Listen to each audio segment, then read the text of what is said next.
जड़े डाक्तर बहुत जल्दी रे डाक्तरखाना रे प्रवेश करती। तांको गोटे पिलार जरूरी अस्त्रोपचार पर डका जाई थाए। से डॉक्टर हॉल रे पुअर बापा को बहुत चिंतार सहित से डाक्तर को अपेक्षा करुथिबार देखिबा को पाइले। डाक्तर को देखिबा परे पुअर बापा डाक्तर को कहिले, तुमे आसीबा को एते समय काहेकि कल? तुमे जानी ना कि मो पुअर जीवन विपद रे अछि।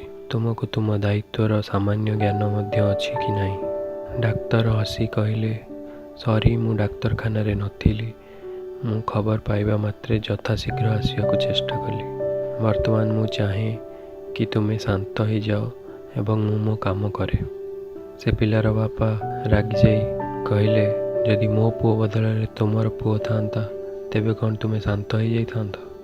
डाक्तर पुणी हसी कहिले, मु यथा संभव चेष्टा करी जेमिति मु सबु बेले करे। आपण मध्य आपणक तरफ पॉजिटिव हेबाकु चेष्टा करंतु। से पिलाटीर बापा मने मने कहिले, परामर्श देवा बहुत सहज, प्रकृत कथा हेउची तुमे ठीक से ध्यान ही देउन।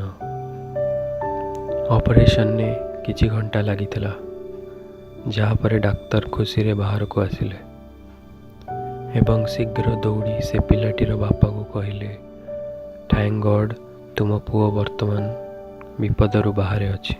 से यह कही सेठारु चली जावाकु लागिले। से सही पिलाटीर बापांक कथा मध्य पूरा न सुनी चली गले। जीवा बेले कहिले, तुमर जहा प्रश्न अछि तुमे नर्स को पचारि पारिबो। एही डाक्तर एते अहंकारी? पिलाटीर बापा क्रोधरे नर्स को कहिले। से किछि समय अपेक्षा करि पारले नाही। मु मो पुअर अवस्था विषय किछि पचारि थांती। नर्स दुखरे कहिले, 2 दिन पूर्वरु डाक्तर को पुओ एक कार एक्सीडेंट रे मृत्युवरण करछंती। आज जेतबेले तांको डका गला, से तांको पुओ को शवदाह करुथिले। वर्तमान आपणक पुओ विपदरु बाहर थिबारु से यहाकू संपूर्ण करिया को फेरिचंती।